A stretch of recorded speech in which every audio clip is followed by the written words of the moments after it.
We're live.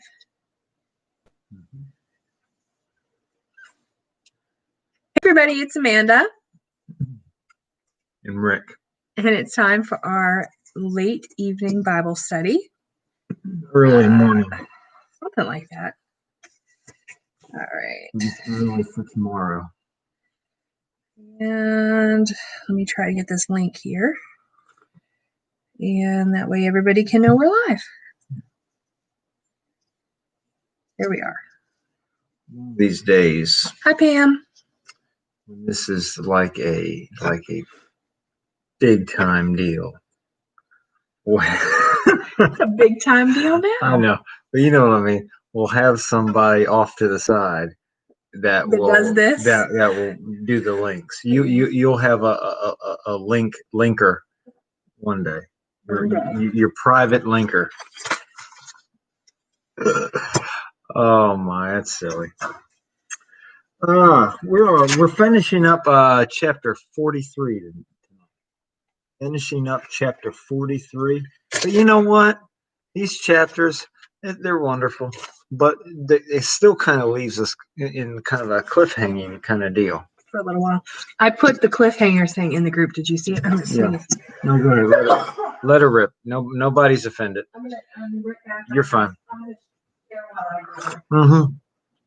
But she shared something. She's going to come.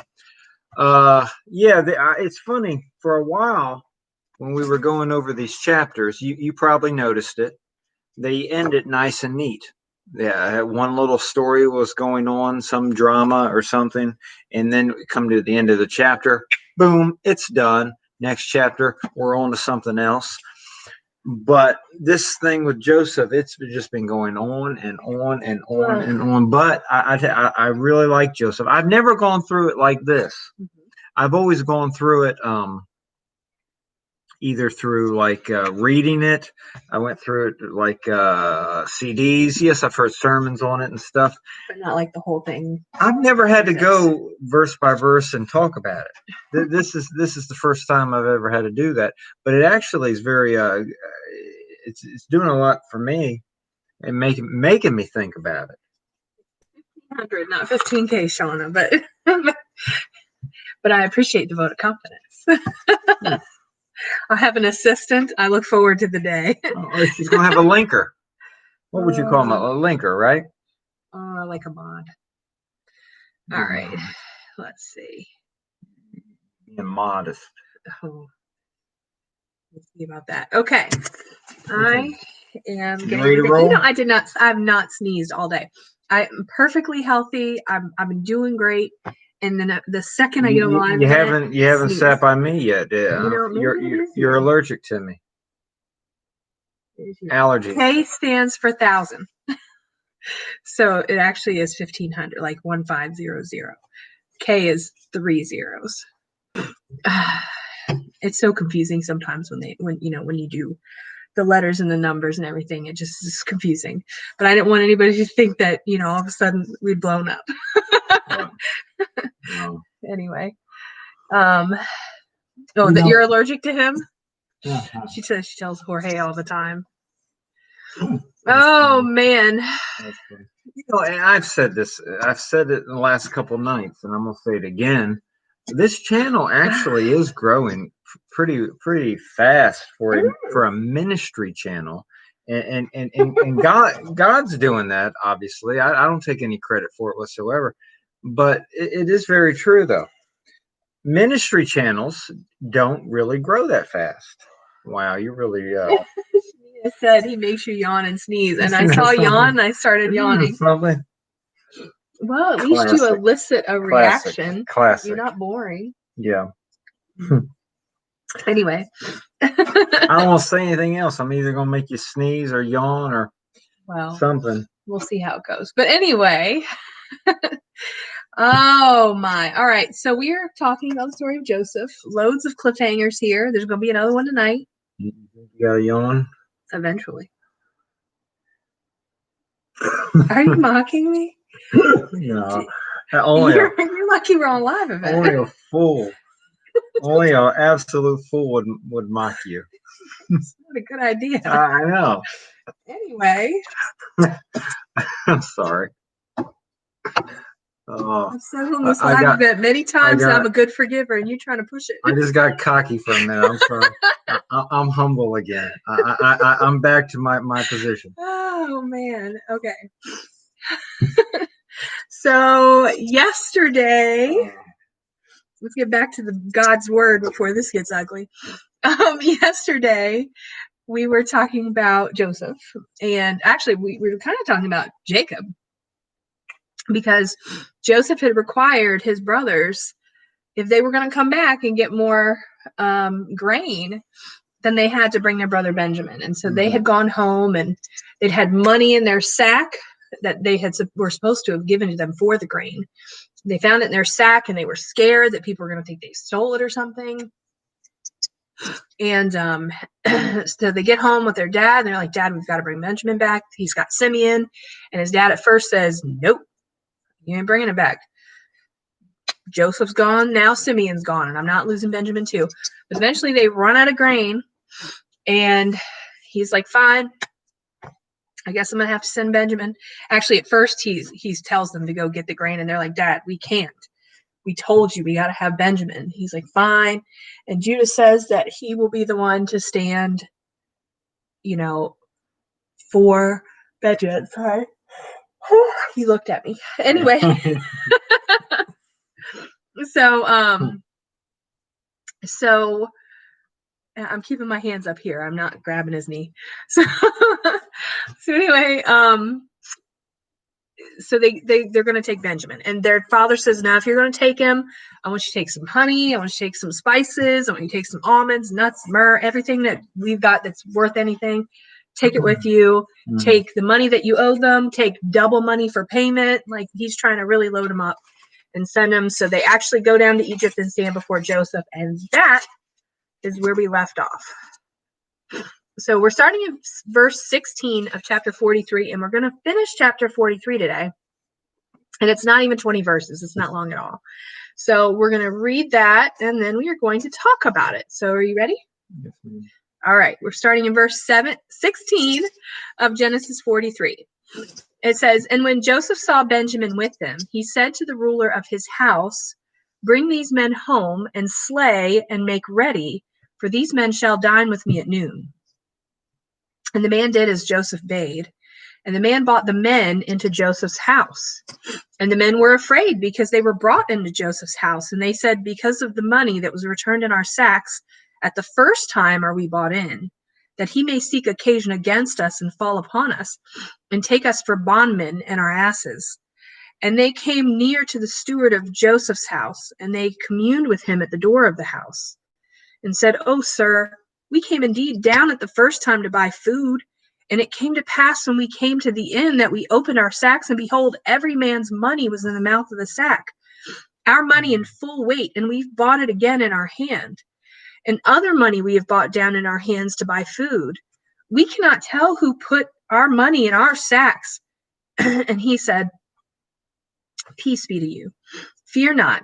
Your God and the God of your father hath given you treasure in your sacks. I had your money. And he bought Simeon out unto them. And the man brought the men into Joseph's house and gave them water, and they washed their feet, and he gave their asses provender.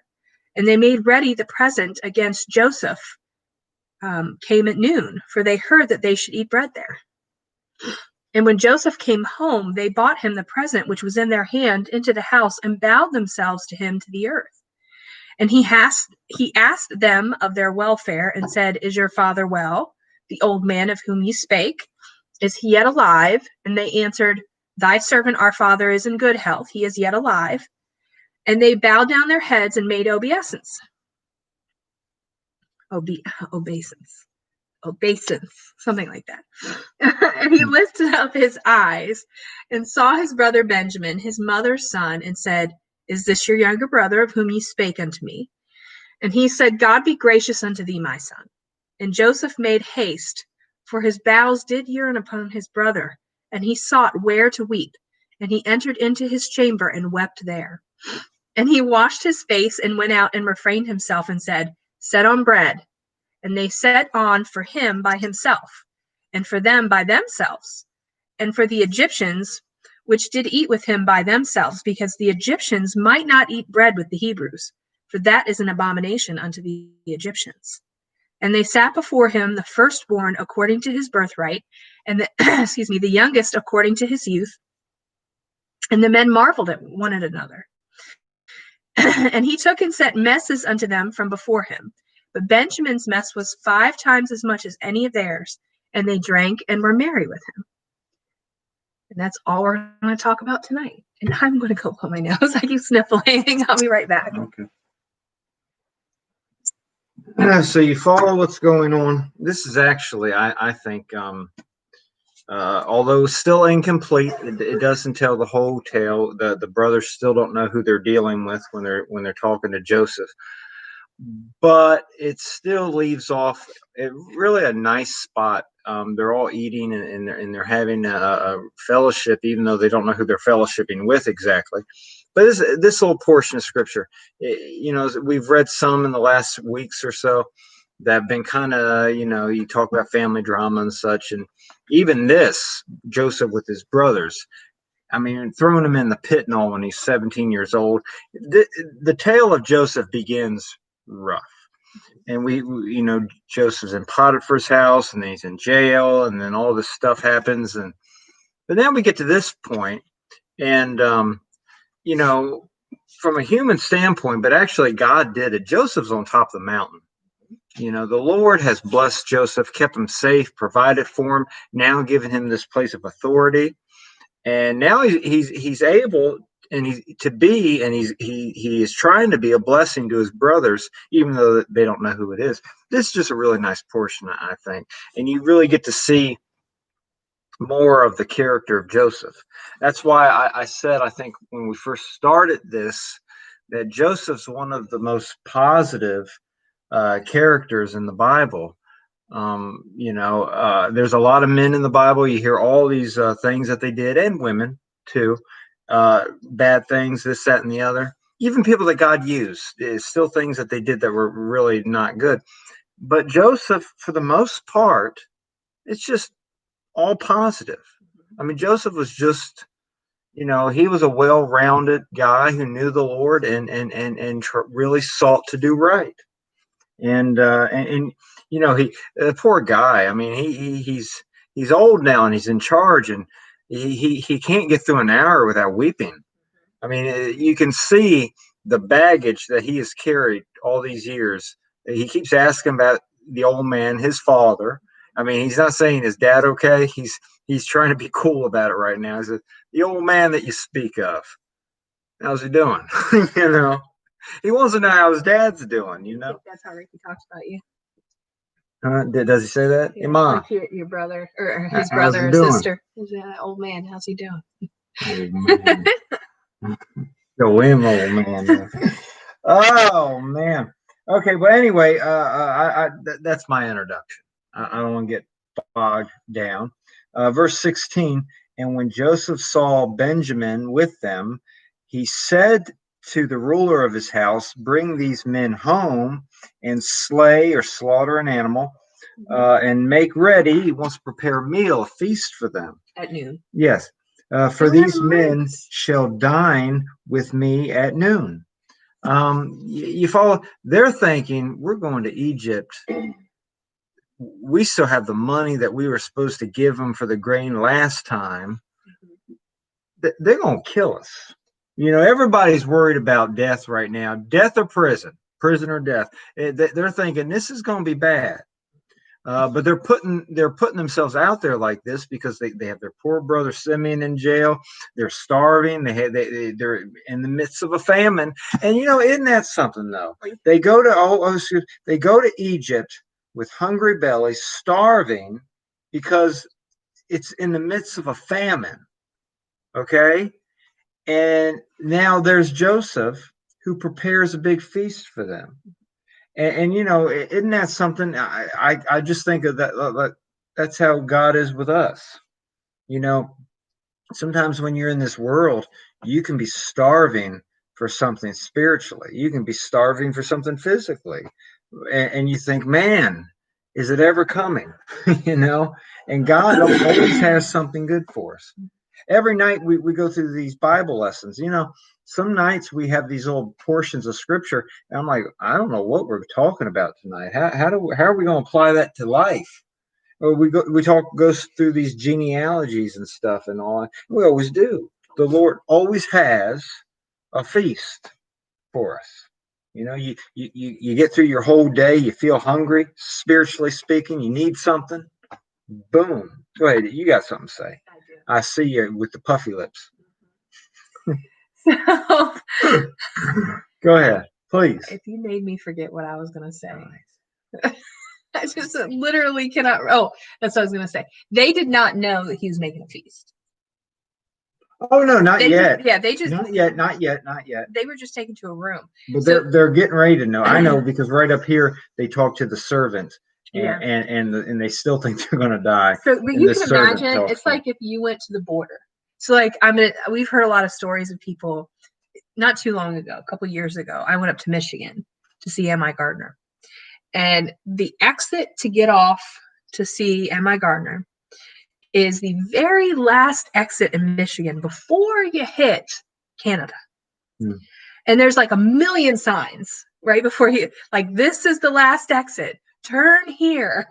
And we heard stories of people who missed that exit, even though there's about a million signs, and actually went to Canada. And, you know, you go to Canada, you better have a passport. You better have everything, you know, right in your vehicle, nothing that's, you know, contraband or whatever. But we've heard stories of people who accidentally went there. And as soon as you hit the guard station, they're searching your whole car and they're like putting you in a room and you don't know what's going on. You're in another country.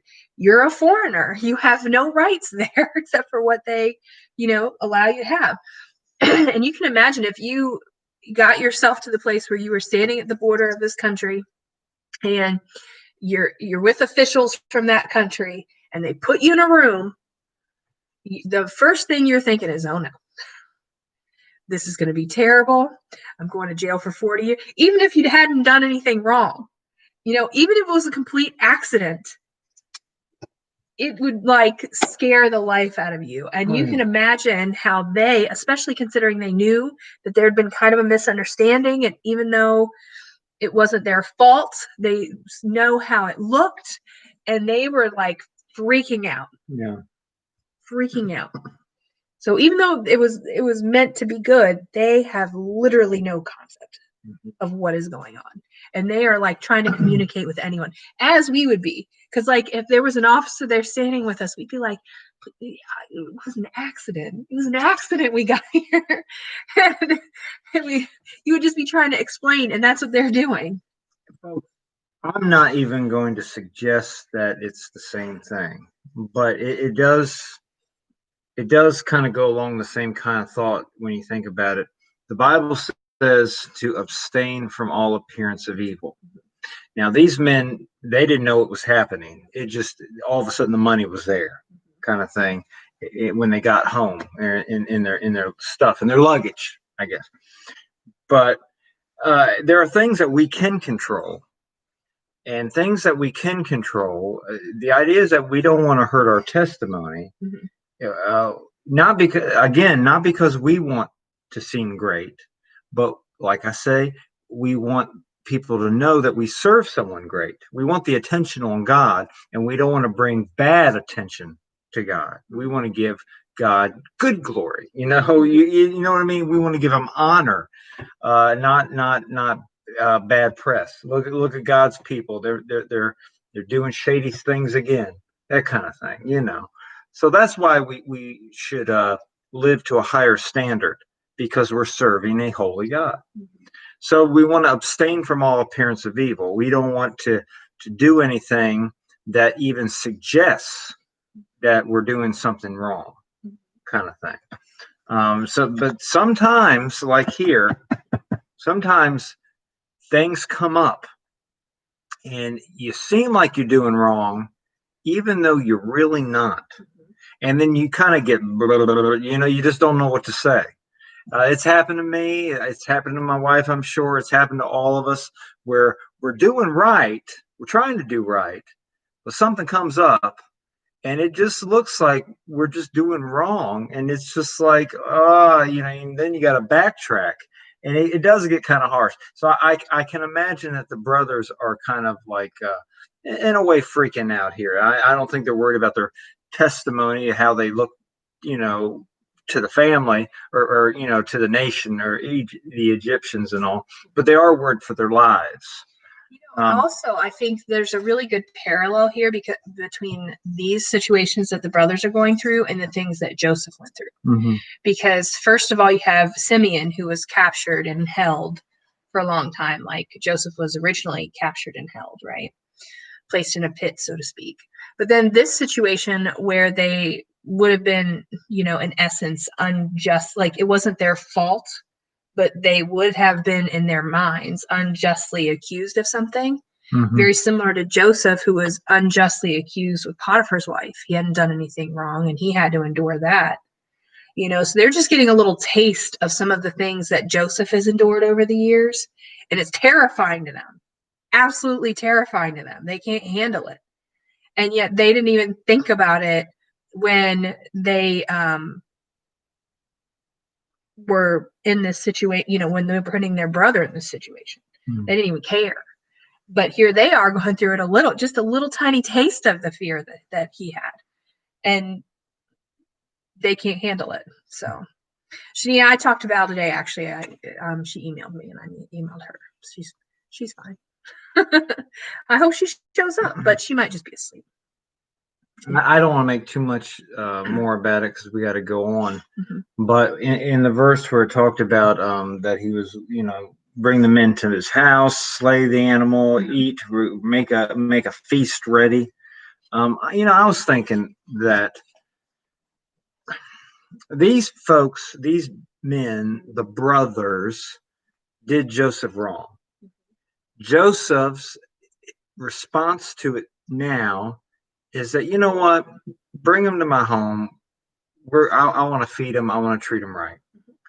And, we think about hospitality. We think about like a pastor. We talked about the qualifications of a pastor in the New Testament. Mm-hmm. The pastor needs to be given to hospitality. But really, that's an example. That's a verse that can be applied to all Christians. We should be that kind of believer that we are just welcoming or opening our home to, you come, that kind of thing. Not necessarily, and what I'm getting at is not people that do you a favor. So you say, okay, I'm going to cook you a meal. And that's a wonderful thing. I'm not putting that down, return favor for favor kind of thing. But I'm talking about people who have done nothing for you, positive or negative, just people. But you say, you know what, come on over, kind of thing. And I'm not talking about opening your house to like dangerous people or anything, but I'm thinking like when we started going to church, those people didn't know me from anybody. I was just a new guy in the church, and I just got saved. I barely knew the Bible at all. And we got all these dinner invites. Everybody wanted us to come over. Everybody just wanted me, both of us, all of us, to feel welcome at the church and with the families and everything. And that's just nice. And I just think, and I bring up 2020 all the time, but we live in a day now where everybody's trying to say, stay away, stay away, stay away. And I believe that the believer's role in this world is you come. In fact, Jesus gives a picture of what the church is supposed to be doing today. We're supposed to be going out into the highways and hedges and bringing people, because the Lord has a feast prepared for everybody, come and eat kind of thing. There's an invitation that God gives to everybody. Go ahead. We can go on. Where are you at?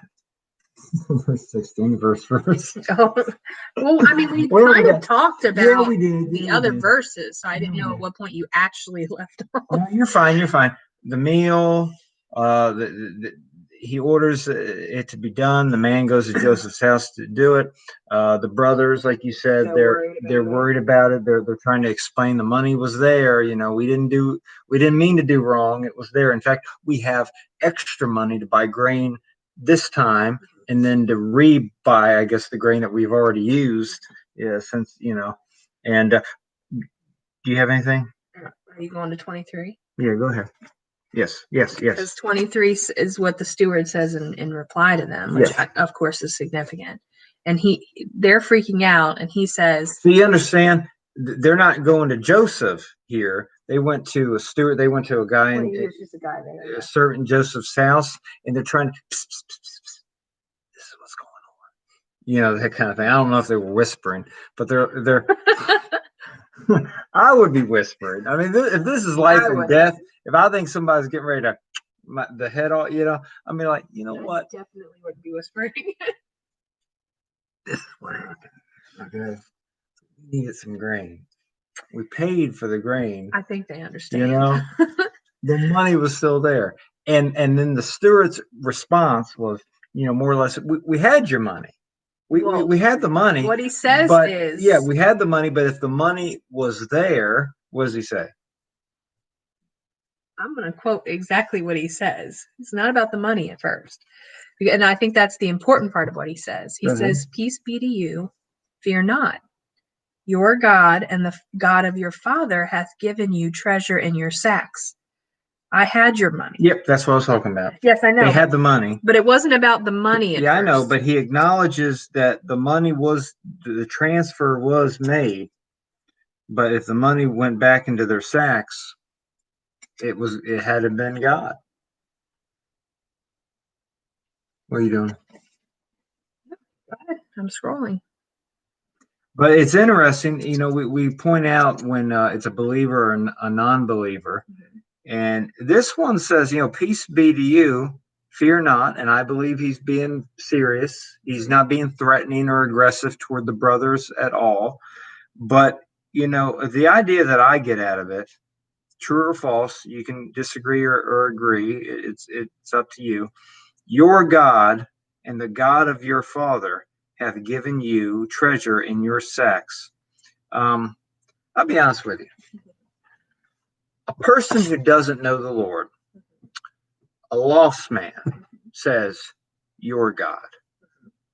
A believer, saved person, a Christian says, "My God," or they just say God, But, you got to understand, the Egyptians, and we'll find this when we get to Exodus, and hopefully you've read Exodus before, they worshipped multiple gods, many gods.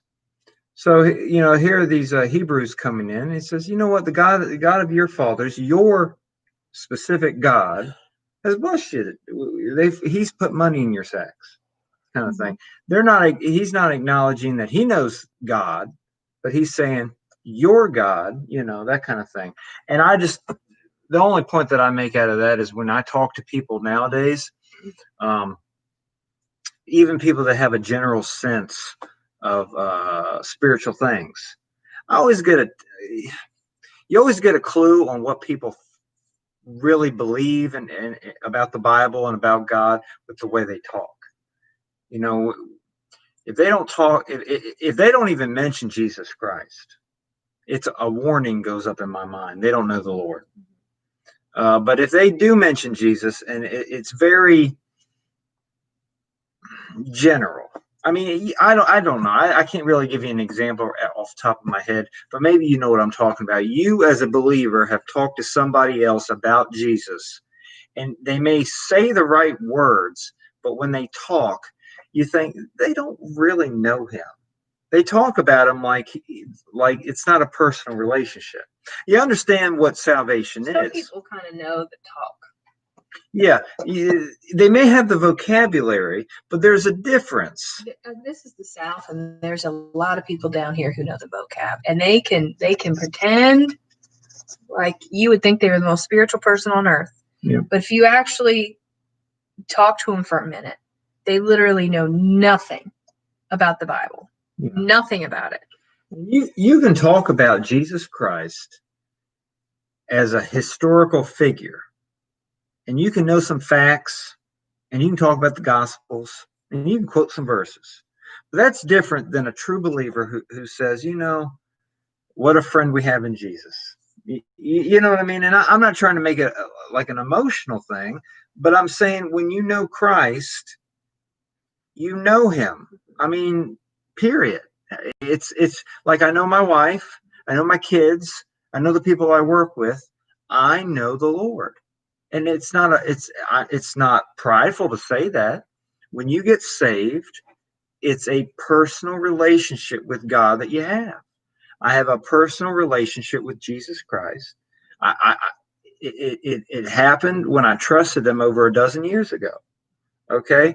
And all that, I get that from just what this man said in verse 23.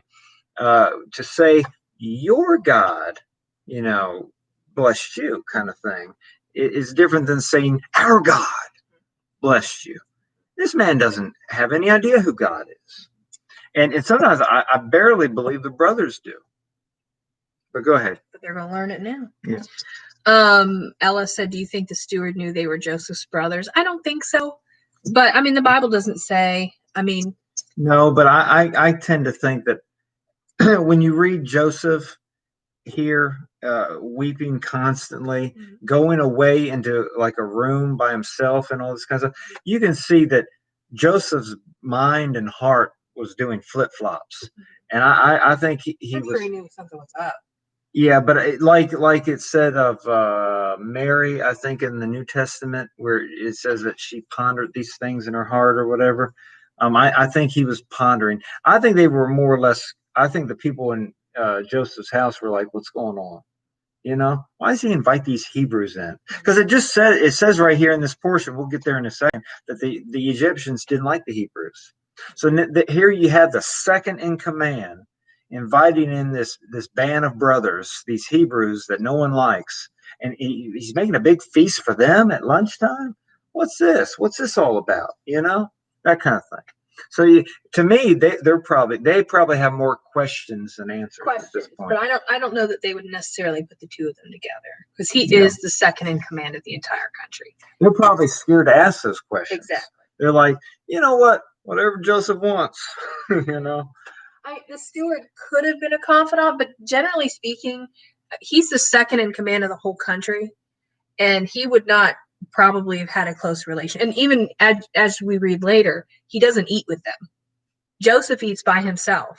Yeah. The Egyptians eat by themselves, and the Hebrews eat by themselves. That's because of Joseph's rank. Yeah, I can kind of identify with Joseph there, not in his rank. Because your rank's so high, you eat by yourself. Well, I am the king of the castle here. No, I'm just kidding. But no, the eating alone thing, I do have kind of a natural solitude thing that I do. Only if it was me eating in this situation, everybody would be sitting and eating. I'd be walking around with my plate. She hates it when I do that. We have company over. If you came over the house to eat, don't let me be awkward. Don't let me seem rude. But I eat standing up. Sometimes.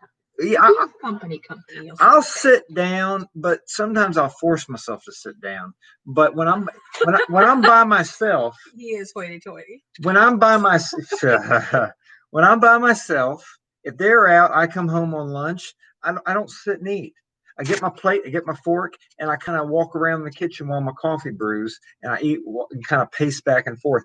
And I've done that when we've had company, and I know it makes them uncomfortable. I have to explain myself. But anyway, let's go back to Joseph. Talking about my eating habits. Well, Joseph had some. He ate by himself. But let's go. Anyway, okay.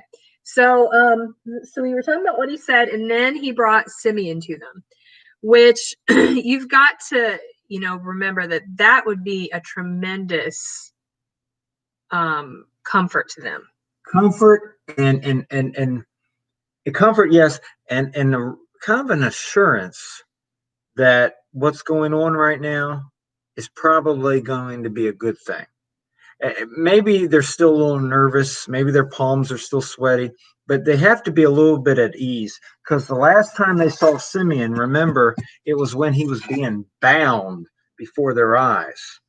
You got to imagine, bound by the Egyptians and thrown in jail, and they're like, "See you, Simeon." And it's been a while. You know, He probably expected them to come back immediately, because I would have. yeah, I would have been like, they're going to get Benjamin. They're going to be, I'd be counting the days, like they should be back by now. And instead, they were gone so long as to run out all of the grain that they had. So Simeon probably gave up. He probably is in the jail thinking they killed all my brothers. You know what I mean? It's it's just craziness. I'm sure his mind is going crazy. It doesn't really suggest what Simeon's thinking here, but he's got to be like, wow. Yeah, they didn't ask about their brother. First of all, they didn't have any right to ask about him because they were in a foreign land, and it was totally in Joseph's hand as to what was going to happen with any of them. But also, I think they were definitely too concerned about their own selves at that point, which you can see by the things that they do and the things that they say. Nobody even asked about that at that point. They're just trying to explain what happened with the money in the sack. They haven't even gotten to Simeon yet. I mean, you can imagine what it must have been like. It's like they're foreigners in a foreign land. It's like we need something today in 2020, but it's over in the Middle East. So we hop a plane and we go over there, and they march us into some big house or palace or mansion, and there's guards everywhere, and they got a prison and all this kind of stuff, and you're thinking, are they going to kill me? I've never, this is a crazy situation. Yeah, I don't think any of us would start to demand things. Show me my brother. I mean, you may be thinking that, hoping that. I don't think, but not at first. Not until everything else is good. So, but once we get to Exodus, you can really, when you see the brothers here and how stressed out they are that they're going to lose their heads or something, you can really start to get some compassion for old Moses when there's a different Pharaoh and the Israelites are in Egyptian bondage. It's not just Simeon, it's all of them kind of thing. And God wants Moses to go up to the new Pharaoh in the book of Exodus and say, tell him to let my people go. And Moses was like, I don't know about that, that kind of thing. So you can see now that what a big task that was that he gives Moses. But let's back up and get back to Joseph. Okay, so at this point, the man actually brings them into Joseph's house, and he gives them water, and he washes their feet, and then he takes care of their animals. And they start getting their present together because they heard that they're going to eat bread with him. So they're like, okay, we're going to get everything together. And Joseph comes home, and they give him the present that they brought in their hand, and then they bowed down to him. Like, they've really tried to be as good as they can. They're giving it this is how you would act, again, if you were in a foreign land. Mm-hmm.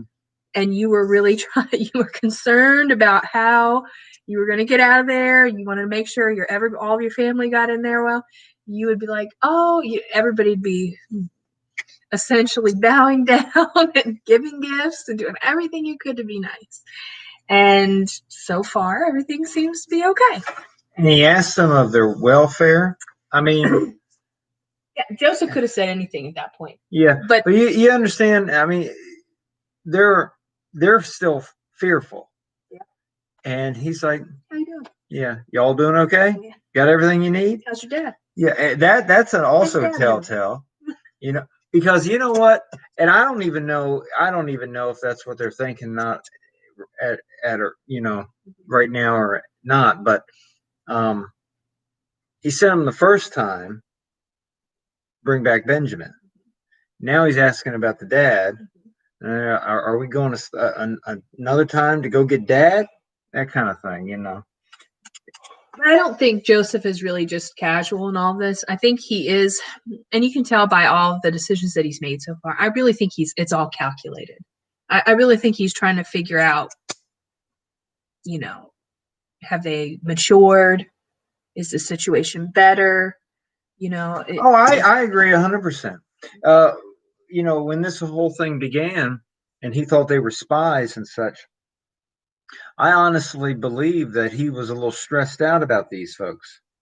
You know, it's like I mean, I try to apply it to life as much as possible, and I mean, maybe you can catch on to something like this. Maybe because people talk about bullies, people getting bullied and stuff. Imagine a young boy in school many years ago getting bullied, like severe bullying, like the kind of stuff you hear about on the news and stuff, terrible stuff. And then all of a sudden, years later, they all show up at like a high school reunion. You know what I mean? Everybody's grown up now. Maybe it's a 20-year high school reunion or something like that. That was a long ago, that bullying junk. But you're like, are they still the same? That we're all starting to get pot bellies and gray hair and everything, but are they still going to be honoring? You know what I mean? Do I need to watch my back? And Joseph's kind of thinking, these people put me in a pit. We got the same blood and everything, same father, but they sold me to Potiphar. You know what I mean? So he's like, are you spies? That kind of thing. But now the Lord is really turning him around, where now he's making them a feast, and he's taking care of their needs, and he's asking about them, and he's asking about his dad, and he's genuinely, he cares, and like I brought up 10 times now, the man's weeping constantly. So they answer him and say their dad's alive, and then they bow down their heads and make obeisance. I'm telling you, I'm not saying that word right. Obeisance. I don't think that's how you say it. Obeisance. If we have another daughter, we'll name her Obeisance. Anyway, sounds like a girl's name. The idea is that they are just bowing down to them and kind of honoring. They prostrated themselves. They let the whole face to the ground kind of thing. Great respect. They're to showing a king, exactly. Really. Even though he's second in command, that's how they're. And at this point, he sees Benjamin, and he hadn't quite seen him yet. Like, he'd been busy at first, and he just said, put him in the room, and hadn't really gotten his attention yet. But then he sees Benjamin, and he says, "Is this your younger brother?" And he said, and he gives him a blessing. He says, "God be gracious unto thee, my son." And then he had to run out of the room because he just wanted to hug his brother. I mean, essentially, he said his bowels did yearn upon his brother, and he sought where to weep. And the word bowels it's the translated is heart, so that his heart yearned for his brother. The brothers aren't thinking that Joseph is bitter. They don't even know it's Joseph yet. They have no idea who it is. Remember, Joseph had spoken to them through a translator the first time that he met them. And he made himself look strange intentionally. Yeah, you remember he had the rough tone, the rough voice and everything. I mean, and he's playing the part of the second in charge with his brothers. And it's been many years, many years. And so it's been 20 years. He had his head shaved. He's done up in the Egyptian garb. He's groomed like someone that would be second in charge in Egypt. Mm-hmm. I mean, you can picture, probably in your mind, of Old Testament times in Egypt and that whole thing. And he's got, like you said, the robe and all the clothing. And they're probably so scared by the whole office. Plus, they think their brother was sold as a slave. They would never have put the two together. Never. Oh, true. Never. And they're probably not even. And I know they probably think your brother's dead. Honestly, I'm just thinking, like, nowadays. I mean, if you're in the presence of someone and you're fearing for possibly your life, and they have that much authority in the entire nation, you're probably not even looking them in the eye that much. No. You hear the voice and you just like, you more, yes sir, yes sir, yes sir, kind of thing. Because this guy can kill you instantly, or send the order to kill you. Right? He probably wouldn't do it himself, but still. I have no doubt about that. He did have that power. Yeah. He absolutely did. And they knew it. So he went and cried in his bedroom, essentially. and just stayed there till he'd, washed his face and, got himself together. And at that point, he told them to go ahead and get the meal together, because he really had to, get it together. Mhm. And that's, again, this is, I think, the second time he's had to actually kind of pull himself together. The first time was when he overheard his brothers talking about him in the pit. And this is when he sees his brother and he cares about him so much. He, again, has a moment and he has to restrain himself. Mhm. And all of these things are, times where Joseph just goes back. I mean, again, second most powerful man in the entire nation, and takes him back to his weakest moments in childhood like that. Mhm. I'm sure all of the authority and everything, all the power that he has, he doesn't even think about it in this moment. It means nothing. He's just Mhm. thinking about his family that he lost and his brother that he, doesn't know him. And so he's got a lot of feelings, but he's still keeping it in because he's trying to work through his feelings and figure out how to handle this situation. So a lot to get a hold of. Mhm. So anyway, so he has them put the food out. And like we said, Joseph eats by himself. The Egyptians eat by themselves. Mhm. And all the Hebrews eat by themselves. And the way that the Hebrews sit is they sit by their oldest to youngest. They have a kind of a hierarchy in the table, right? And then Joseph, treating them as guests, sends them portions. Can I And say something real fast? oh, okay. I pointed it out earlier. So you get this. Joseph's eating. Joseph's got a table. He's by himself. Then you have the other Egyptians in the room, and then you have his brothers, the Hebrews, and it's said that let me see. The Hebrews would not eat with him or with them, because the Egyptians might not eat bread with the Hebrews, for that is an abomination unto the Egyptians.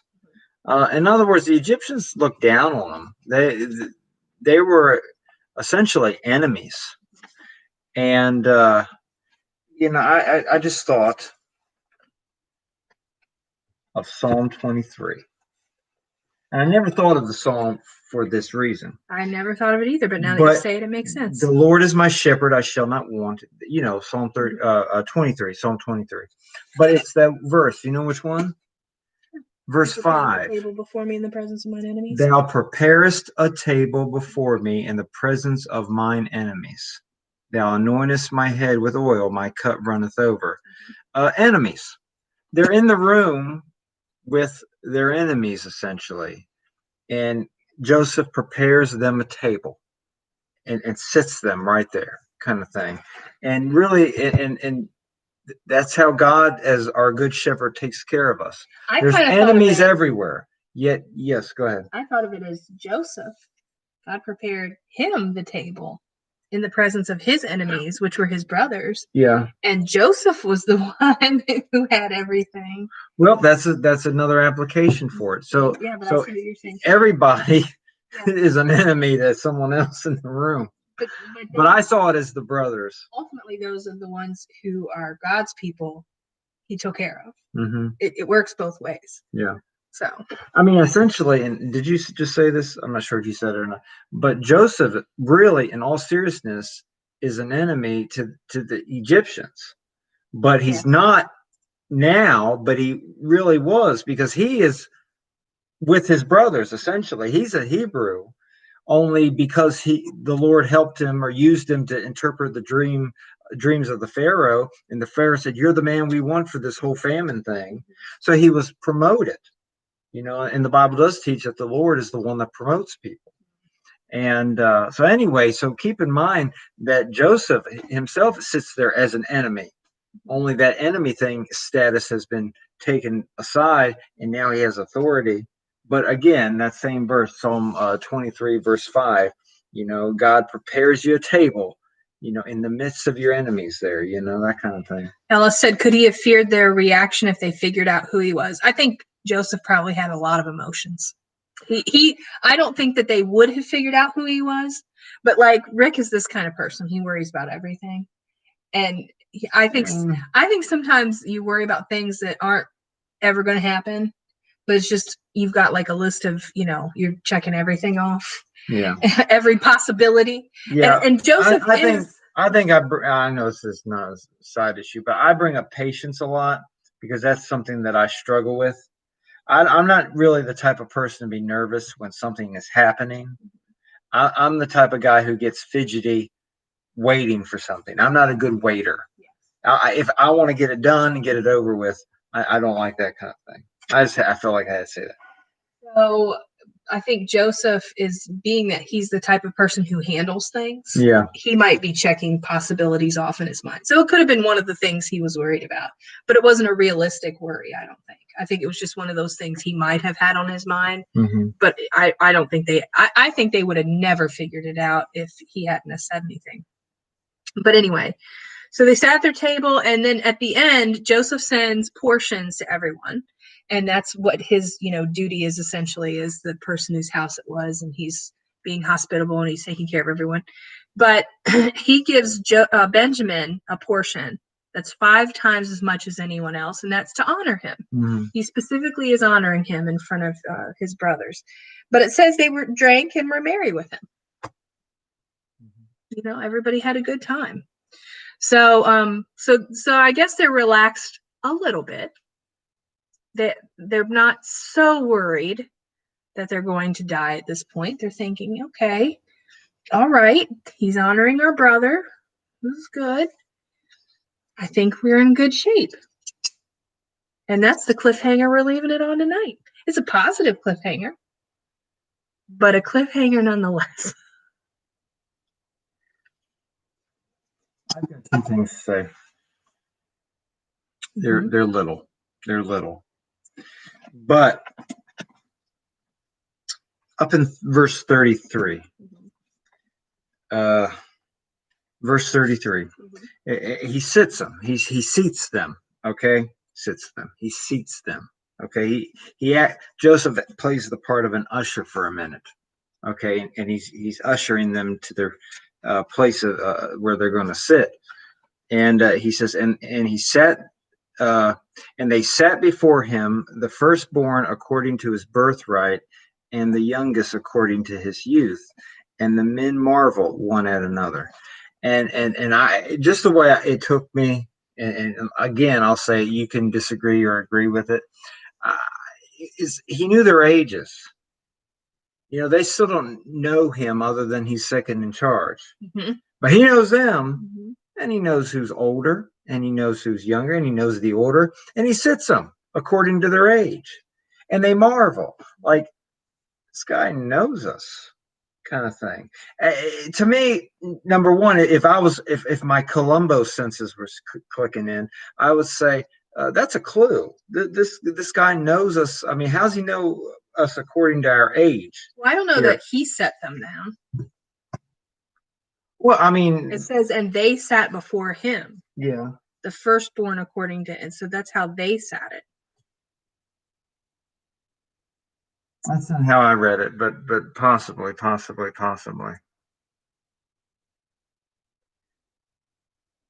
Well, it does. I do see where in some other things that Joseph.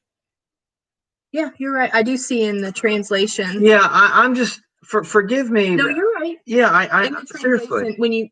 Now I was just reading it in the King James. That was one of those things this is why sometimes you really need to look at the translation, because when you just read it, in your English Bible, and it just reads that way, you don't think anything of it. But when you look at the translation, it does say they were seated in order of age, and they were surprised. So just a thought, because I mean, it makes perfect. It's good to check the translation. Thank you for the assurance. But you did good. Praise the Lord. No, because I mean, keep in mind, this is like he's like royalty. He's like it's like, I guess, vice president kind of thing. I'm just putting it in terms that we would understand here. So you don't go and just pull up a chair anywhere and sit down, plop down, and say, where's the steak, kind of thing. You wait to be seated. Mhm.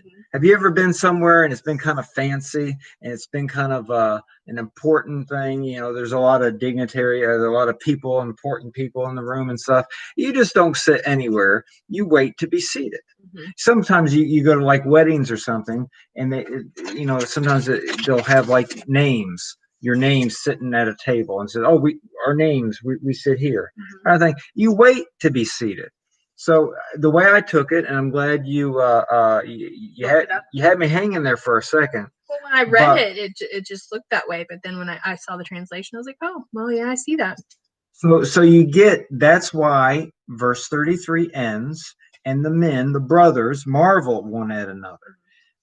Joseph, who they don't know who he is just yet, other than he's in charge, sits them in order by age. So they're marveling, like, and I mean, it throws my mind back to like the way the disciples treated Jesus when Jesus knew things about them, because he's God, and they marveled. They're like, how does he know that? That kind of thing. Like when he saw Andrew, I think it was Andrew, and Andrew's like, you know me, and he said, before, under the fig tree I saw you. You know what I'm talking about? And he became a follower just because Jesus knew what he was doing or where he was at. But anyway, all that to say this. Your Columbo senses. They were tingling. Yeah, I just needed the coat. And you would have been like, Some of the younger people are like, who is Columbo? Truth be told, I don't think I've ever even actually seen a full episode, but my brother-in-law used to really like it when I was a kid, and he always used to talk about it. Anyway, push that aside. All that to say this, and I've said it like 10 times. Where's Simeon? Simeon's in order. Yeah, but Joseph knew his brothers, and he placed them in order of age. He knew them, even though they didn't know that he knew them. He knew them. And here's the deal. This is what I was going to apply it to. God knows us. God knows how many hairs we have on our head. He knows us better than we know ourselves. He knows, when we were created. He knows us. He knew us before we were created. He knows when we're going to die. He knows everything about us. We don't know anything about tomorrow. He already knows all about it. And he knows us. He loves us. And it makes me think of that. You think about these men marveling at Joseph. How does this man know our age?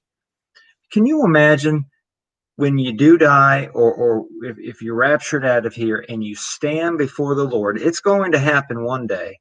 And you look into the eyes of the one who knows everything about you.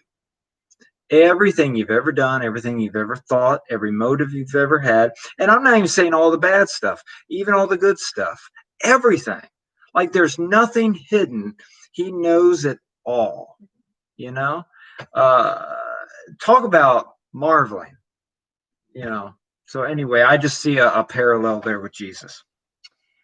Well, we're ending it on a good note. I have one more. Oh, I'm sorry.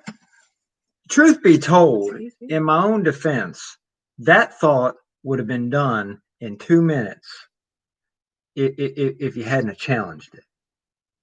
Hey, huh? I want it to be biblically accurate. I wanted to be biblically accurate too, so I'm glad. But double check. But here I am talking, and that's how y'all know this is authentic. The moderator over here is doing the fact checker, making sure that I'm the debates. Making sure I'm on the up and up. So hold on a minute. Hold up. Let me check that. Hold up here, Bible teacher. I have real life. Bless you, baby. I love you. That's what my job. I'm here. Help me. Yeah. Just one more thing, okay? Just one more thing. Because I'm thinking of when they threw Joseph in the pit and then they broke bread, kind of thing.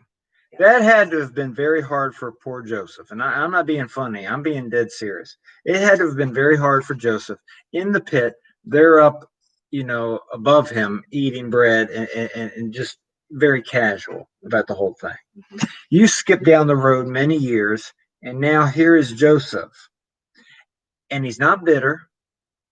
He hasn't come out and said who he is yet, but he's definitely, you can already see that all this stuff that he's held up all these years, the baggage, the emotional baggage, he's letting it go. Well, He's letting it go. It's a little different though, because he's by himself still eating. He's by himself still, and they're eating. But the difference is they're the ones in the pit. I agree. They're the ones who are captives, so to speak. They can't do anything unless he lets them go. But you know what? I just want to bring this up though. It talks about the last few verses, and we're merry with him, and it was a good time. It wasn't a bad time. Nope. It was a good time, and I'm just going to say this, okay? Merry. Think of a nice time. It's a merry time. Here is a group of guys that did you wrong. You can hold that in and have a miserable time. And I'm just talking about Joseph now. I'm not even talking about what kind of shape the brothers are in. They're still a mess. I'm talking about Joseph. For Joseph, okay? And I'm going to make application. Joseph, we all could be Joseph. If you hold it in, yes. I need to turn that on again. I needed this because my phone's gonna die. Oh, the fact checker. Yeah. Oh, I'm getting ready to say something. We got to make sure Richard's on the up and up. No, but I do want to read my Bible. Yeah. You got it? Yeah. Can you turn the light back on? Because I can't see us. Yes. Hold on a second, folks. Sorry, I was trying to wait, but he keeps talking. You know how he does. There you go. And so I needed my Bible. Go ahead. You'll make your grand point. I'm sure it's amazing. So I'm going to go back to the beginning. Do it. No, I'm going to be quick. If you hold sin in, it wrecks fellowship. If you hold sin in, it wrecks closeness. That was the up of all I was saying there. Joseph, if he held everything in, all the things that his brothers did, thinking about how my brothers did me wrong, I had to go to Potiphar's house, and she did me wrong, I had to go to jail, and then all this has happened.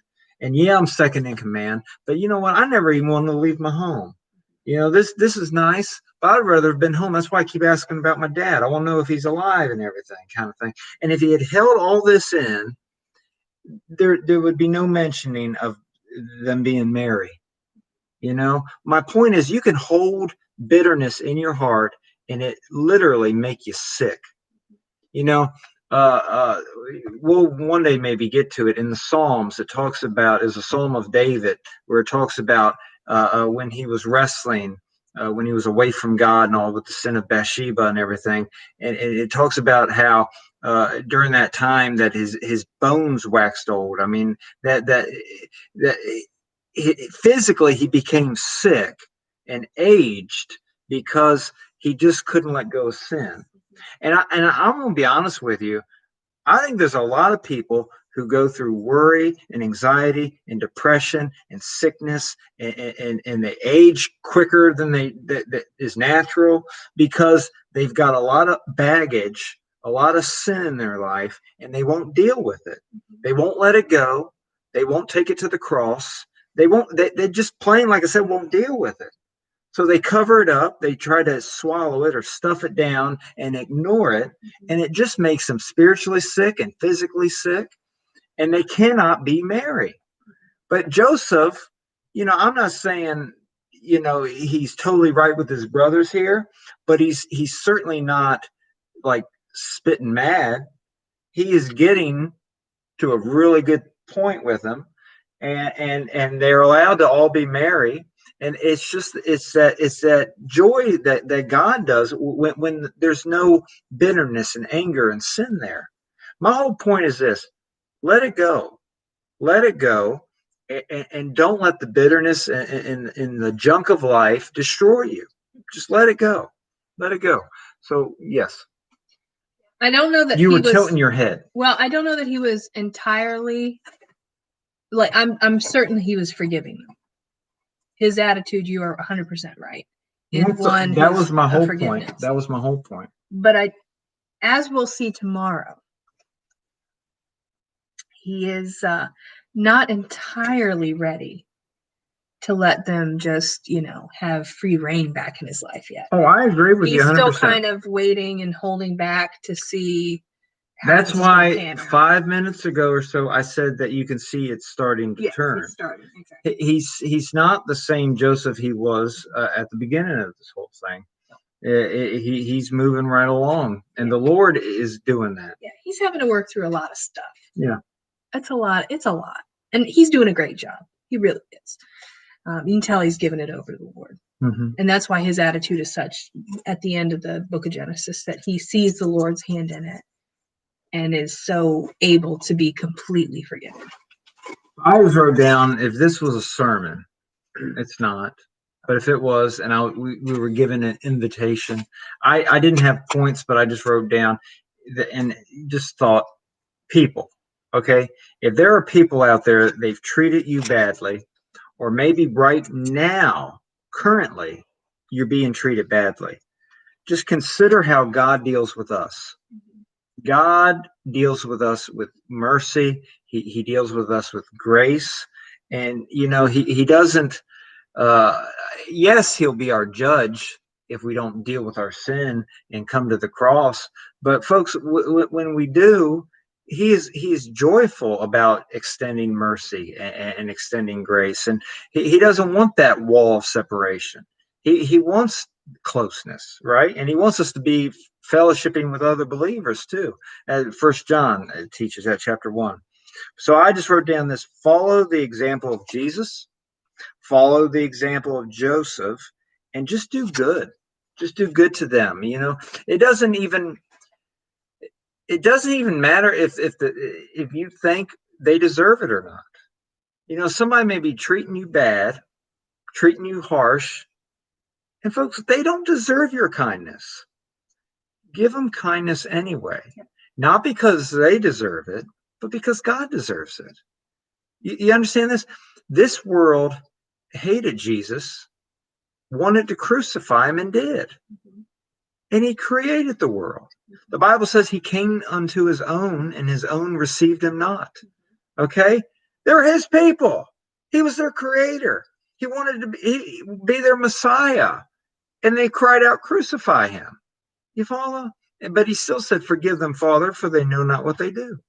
And that's our Savior. So that's, he sets the example, and that's the example that we need to follow. We need to forgive people and do good to people, even if they flat out don't deserve it. But we do it anyway because God deserves it. Okay? So, and I'll tell you, if you've done someone wrong. Shania, you are so right. She said we didn't deserve Jesus, but we got him. Yep. So it's a two-sided coin, though. If you've done somebody wrong, you should ask for forgiveness. Swallow that humble pill and say, you know what? I'm not going to cover it up anymore. I'm going to let my pride go. And I was wrong. I was wrong. And will you forgive me? And seek to be reconciled with someone that you may have done something to. And then seek forgiveness and be willing to give forgiveness. I tell you, that pride thing will kill you both ways. Mm-hmm. If you're dealing with pride, you will not seek forgiveness. And if you're dealing with pride, you will not give forgiveness. Pride's got to go. Bottom line, pride's got to go. Okay? And that's all. That's all. That's all I got. All right. Well, this chapter ends on a positive note.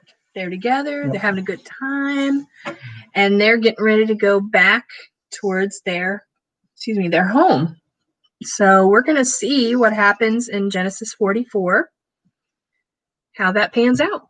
Okay. Is everything positive? Does it all come together in a beautiful, happy way? We'll see tomorrow. 44. Father, I thank you for tonight.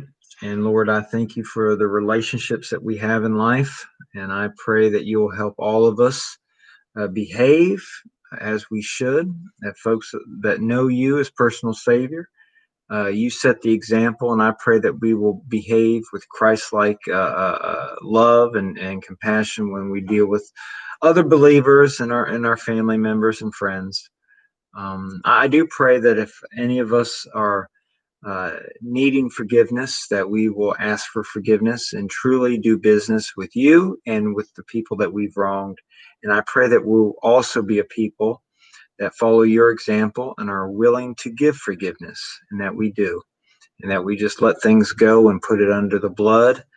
And Lord, just thank you for working in our heart and showing us the right way to live, and helping us to be godly and holy, because we can if we follow you. We thank you for who you are. I praise you for your holiness tonight. And we just love you in Christ's name. Amen. All right. Another cliffhanger. So come back tomorrow and we'll continue the story. See you guys next time. Yeah. Bye. Bye. Bye. Bye. Thank you.